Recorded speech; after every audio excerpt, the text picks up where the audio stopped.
Hello everyone, I'm Dr. Aaron Shaw from the Picture Book Post. Today we're going to be reading The Brilliant Deep, Rebuilding the World's Coral Reefs, written by Kate Messner and Matthew Forsyth. The Brilliant Deep. It starts with one. One night after a full moon, the corals begin to spawn, releasing first one, then millions of tiny lives until the waters swirl like a snow globe. Some become food for hungry fish. Some are washed into the deep sea. Some drift in the currents until they come to rest not too deep on the ocean floor. If one is lucky, it lands in a place where it can grow. This one will begin a coral reef.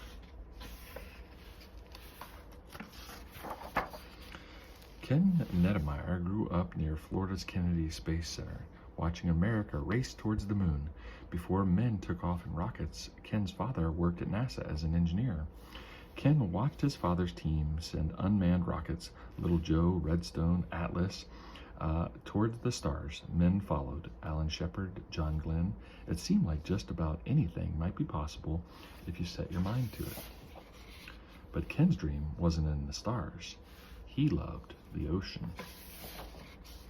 He watched TV shows about underwater explorer Jacques Cousteau. He visited the beach whenever he could, swimming far out to a world of angelfish and sea stars. The reefs of the Florida Keys teemed with life. They painted the ocean floor fire red and murky gold. How could the reefs grow so large? What made all the different colors and shapes? How could such tiny creatures build such elaborate homes of rock? Ken learned to scuba dive and began collecting fish to keep and study at home. At one point, he had 30 aquariums in his bedroom, all bursting with life. Ken's favorite place was always out on the reef until things began to change. One summer, hotter than the rest, Ken noticed the corals were losing their color and there weren't as many fish.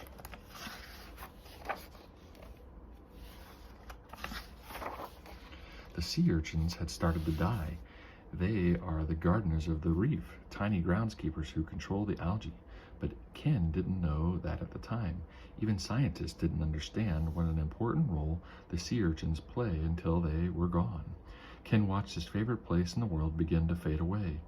The reefs were dying, and it seemed like there was nothing he could do to save them. But one day, that changed. Ken was all grown up, operating a live rock farm in the Florida Keys, and growing them is really just a matter of patience, placing rows of bare rocks on the ocean floor and waiting for the marine life to move in. Live rocks aren't really alive. They're rocks covered with algae, mollusks, sponges, and other invertebrates. They're used in saltwater aquariums as decoration and to filter waste from the water, turning poisons like ammonia and nitrates into harmless compounds. This makes the water safer and healthier for everything that lives in it. On one moonlight night, a nearby coral colony spawned, and a few of those delicate lives found their way to Ken's rocks. They grew into staghorn corals. Staghorn corals are protected, illegal to take from the ocean floor, but the law says if a coral colony grows on a live rock farm, the owner can keep it. Ken could have sold his specimens to someone with a saltwater aquarium, but instead he and his daughter had an idea. As the corals grew, they cut off pieces and attached those pieces to other rocks. They discovered they could use those first colonies to grow more and more corals. What would happen if someone grew a coral colony and then tried to plant it on a dying reef? Would it grow? Could that colony help rebuild the reefs Ken loved? Could a reef come back to life? Ken made plans to go to the reef, where he'd loved diving as a kid, to find out. He selected his coral colonies, he loaded his scuba gear and supplies, and set out for the reef. One hopeful dive, one optimistic experiment, 6 small coral colonies, each one the size of a hand, with the fingers stretched, glued onto a limestone surface where a reef had once flourished and was now bleached and barren. Would they grow? Ken and his friends came back to check on the coral colonies again and again. Each month, they had grown larger. It was too soon to say if the reef would fully recover, if the fish would return, but it was beginning. Ken started a group called the Coral Restoration Foundation, a small army of volunteers on a mission to restore the reefs. They hang bits of coral on special underwater trees and lines where the coral can grow. When the corals are large enough, these farm-raised colonies are loaded onto boats with volunteers, dive equipment, and tools. Then it's out to a new home one of the corals will help to build. Volunteers take great care with this homecoming. They search for just the right spot, a place where each coral colony can hold on once it's grown enough to attach to the reef on its own. Divers scrape off any algae. They use chipping hammers, scraping and banging to get the surface even and smooth. Then, with a careful dab of epoxy, just the size of a Hershey's Kiss, volunteers attach the coral colonies, piece by piece, arm by arm, hoping they will grow on their own.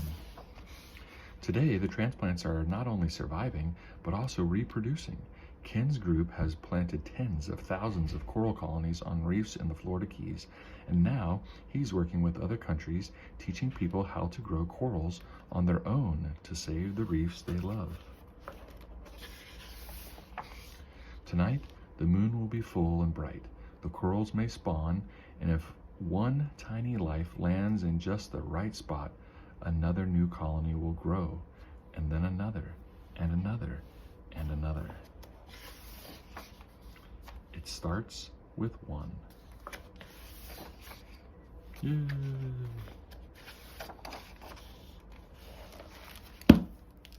And now for a fun little excerpt from my book, Bedtime for Einstein, helping your little genius to think big, dream big, and laugh big at the best time of day. Don't mock. None a nose that makes avalanches miss you every time. Brass fingerprint inventions. Cold-proof layer of fat. Fur that changes smells every time you touch it. Digitutes love the cold. They take ice baths, play cops and robbers under icebergs, and surf on slushy waves. They even like the cold more than they like watching 5D movies. Because Digitutes are big red guys living on a snow planet, they stand out a little. Thus, they meet their fair share of bullies, so they invented brass fingerprints.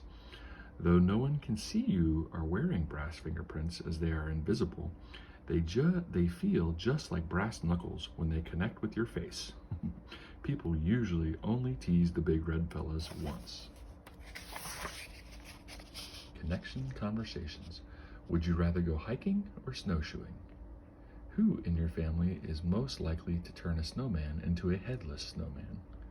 Would you like a cold-proof fat layer that also cools you in the summer? Who in your family is most likely to die from an avalanche? You.